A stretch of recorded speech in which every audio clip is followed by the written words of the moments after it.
श्रीमद् भागवत महात्म प्रथम अध्याय। परीक्षित और वज्रनाभ का समागम। परीक्षित और वज्रनाभ का समागम। शांडिल्य जी के मुख से भगवान की लीला के रहस्य और व्रज भूमि के महत्व का वर्णन। महर्षि व्यास कहते हैं, जिनका स्वरूप है सच्चिदानंद घन, जो अपने सौंदर्य और माधुर्यादि गुणों से सबका मन अपनी ओर आकर्षित कर लेते हैं और सदा सर्वदा अनंत सुख की वर्षा करते रहते हैं, जिनकी ही शक्ति से इस विश्व की उत्पत्ति, स्थिति और प्रलय होते हैं। उन भगवान श्री कृष्ण को हम भक्ति रस का आस्वादन करने के लिए नित्य निरंतर प्रणाम करते हैं। नैमिषारण्य क्षेत्र में श्री सूत जी स्वस्थ चित्त से अपने आसन पर बैठे हुए थे। उस समय भगवान की अमृतमयी लीला कथा के रसिक उसके रसास्वादन में अत्यंत कुशल सौनकादि ऋषियों ने सूत जी को प्रणाम करके उनसे यह प्रश्न किया। ऋषियों ने पूछा, सूत जी, धर्मराज युधिष्ठिर जब श्री मथुरा मंडल में अनिरुद्ध नंदन वज्र का और हस्तिनापुर में अपने पौत्र परीक्षित का राज्याभिषेक करके हिमालय पर चले गए, तब राजा वज्र और परीक्षित ने कैसे कैसे कौन कौन सा कार्य किया। सूत जी ने कहा, भगवान नारायण, नरोत्तम नर, देवी सरस्वती और महर्षि व्यास को नमस्कार करके शुद्ध चित्त होकर भगवत तत्व को प्रकाशित करने वाले इतिहास पुराण रूप जय का उच्चारण करना चाहिए। सौनकादि ब्रह्मर्षियों जब धर्मराज युधिष्ठिर आदि पांडवगण स्वर्गारोहण के लिए हिमालय चले गए, तब सम्राट परीक्षित एक दिन मथुरा गए। उनकी इस यात्रा का उद्देश्य इतना ही था कि वहां चलकर वज्रनाभ से मिलजुल आए।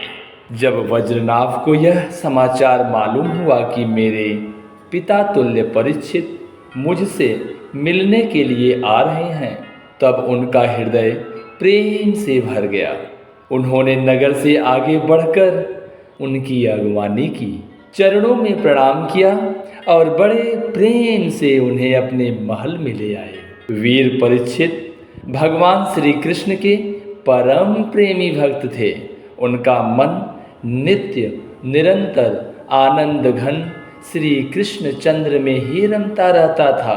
उन्होंने भगवान श्री कृष्ण के प्रपौत्र वज्रनाभ का बड़े प्रेम से आलिंगन किया।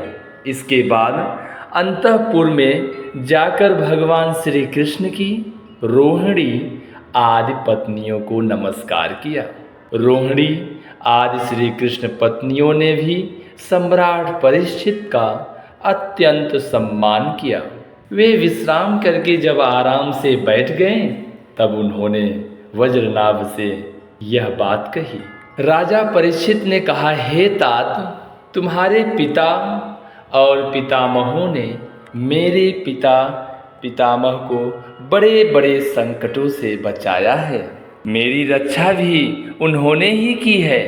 प्रिय वज्रनाभ, यदि मैं उनके उपकारों का बदला चुकाना चाहूँ तो किसी प्रकार नहीं चुका सकता। इसलिए मैं तुमसे प्रार्थना करता हूँ कि तुम सुखपूर्वक अपने राजकाज में लगे रहो। तुम्हें अपने खजाने की, सेना की तथा शत्रुओं को दबाने आदि की तनिक भी चिंता न करनी चाहिए।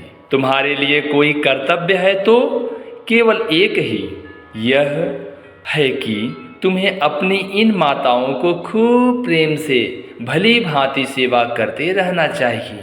यदि कभी तुम्हारे ऊपर कोई आपत्ति विपत्ति आए अथवा किसी कारणवश तुम्हारे हृदय में अधिक क्लेश का अनुभव हो तो मुझसे बताकर निश्चिंत हो जाना।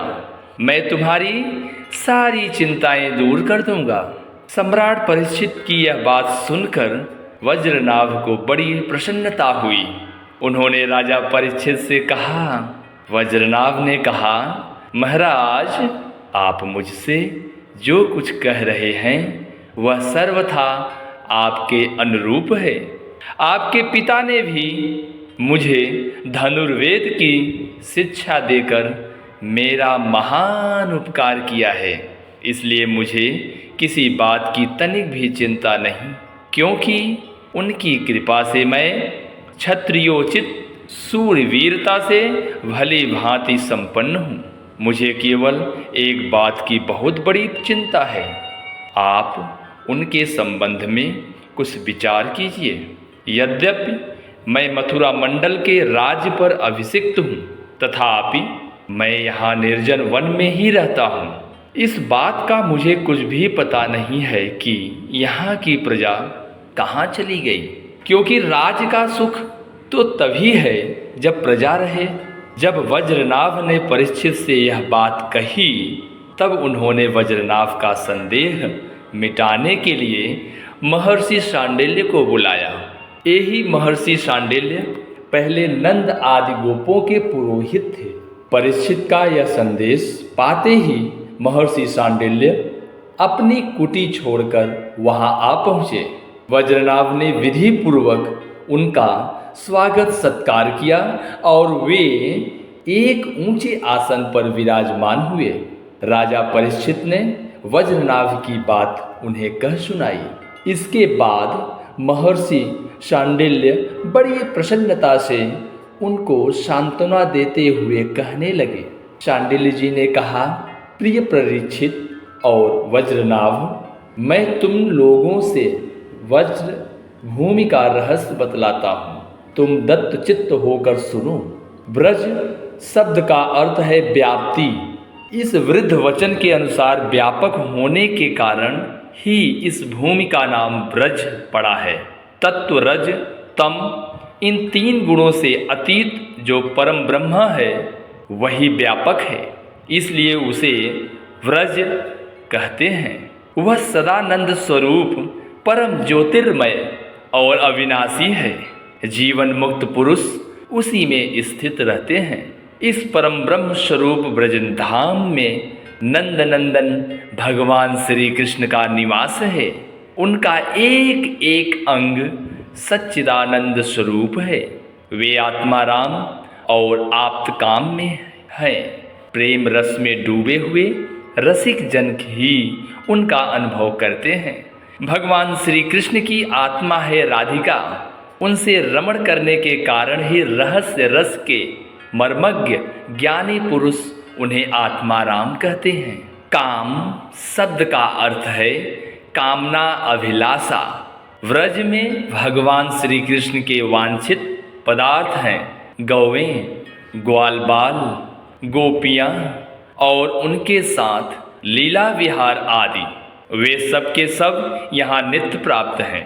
इसी से श्री कृष्ण को आप्त काम कहा गया है। भगवान श्री कृष्ण की यह रहस्य लीला प्रकृति से परे है। वे जिस समय प्रकृति के साथ खेलने लगते हैं उस समय दूसरे लोग भी उनकी लीला का अनुभव करते हैं। प्रकृति के साथ होने वाली लीला में ही रजोगुण, सत्वगुण और तमोगुण के द्वारा सृष्टि, स्थिति और प्रलय की प्रतीति होती है। इस प्रकार यह निश्चय होता है कि भगवान की लीला दो प्रकार की है, एक वास्तवी और दूसरी व्यवहारिणी। वास्तवी लीला स्वयं वैद्य है, उसे स्वयं भगवान और उनके रसिक भक्त जन ही जानते हैं। जीवों के सामने जो लीला होती है वह व्यवहारिकी होती है, व्यवहारिकी लीला है। वास्तवी लीला के बिना व्यवहारिकी लीला नहीं हो सकती, परंतु व्यवहारिकी लीला का वास्तविक लीला के राज्य में कभी प्रवेश नहीं हो सकता।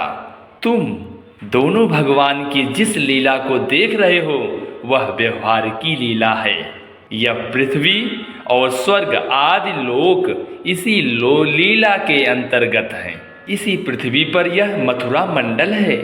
यही वह व्रज भूमि है जिसमें भगवान की वह वास्तविक रहस्य लीला गुप्त रूप से होती रहती है। वह कभी कभी प्रेम पूर्ण हृदय वाले रसिक भक्तों को सब ओर दिखने लगती है। कभी 28वें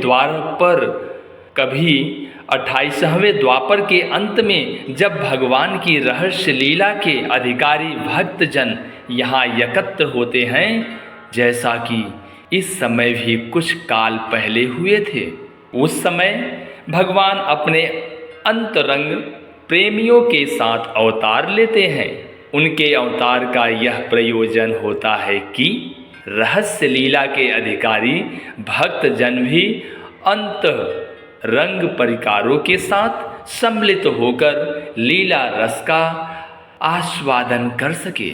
इस प्रकार जब भगवान अवतार ग्रहण करते हैं, उस समय भगवान के अभिमत प्रेमी देवता ऋषि आदि भी सब ओर अवतार लेते हैं। अभी अभी जो अवतार हुआ था, उसमें भगवान अपने सभी प्रेमियों की अभिलाषाएं पूर्ण करके अब अंतर्ध्यान हो चुके हैं। इससे यह निश्चय हुआ है कि यहाँ पहले 3 प्रकार के भक्तजन उपस्थित थे, इसमें संदेह नहीं है। उन तीनों में प्रथम तो उनकी श्रेणी है जो भगवान के नित्य अंतरंग पार्षद हैं, जिनका भगवान से कभी वियोग होता ही नहीं। दूसरे वे हैं जो एकमात्र भगवान को पाने की इच्छा रखते हैं, उनकी अंतरंग लीला में अपना प्रवेश चाहते हैं। तीसरी श्रेणी में देवता आदि हैं। इनमें से जो देवता आदि के अंश से अवतीर्ण हुए थे, उन्हें भगवान ने ब्रजभूमि से हटाकर पहले ही द्वारिका पहुंचा दिया था। फिर भगवान ने ब्राह्मण के शाप से उत्पन्न मूषल को निमित्त बनाकर यदुकुल में अवतीर्ण देवताओं को स्वर्ग में भेज दिया और पुनः अपने अपने अधिकार पर स्थापित कर दिया, तथा जिन्हें एकमात्र भगवान को पाने की इच्छा थी, उन्हें प्रेमानंद स्वरूप बनाकर श्री कृष्ण ने सदा के लिए अपने नित्य अंतरंग पार्षदों में सम्मिलित कर लिया।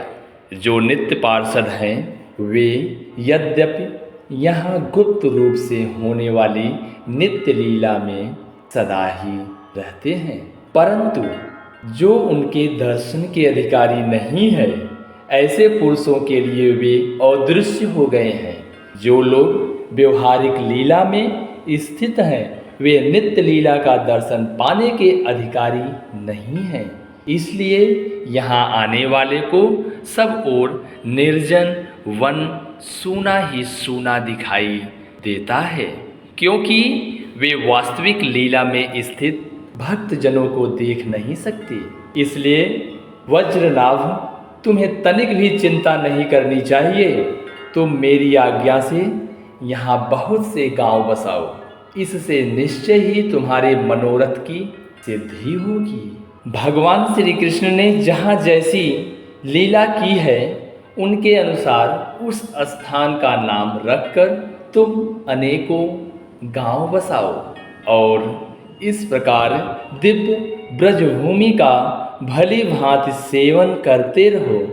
गोवर्धन, दीर्घपुर, मथुरा, महावन यानी गोकुल, नंदीग्राम, नंदगांव और बृहत्सानु यानी बरसाना आदि में तुम्हें अपने लिए छावनी बनवानी चाहिए।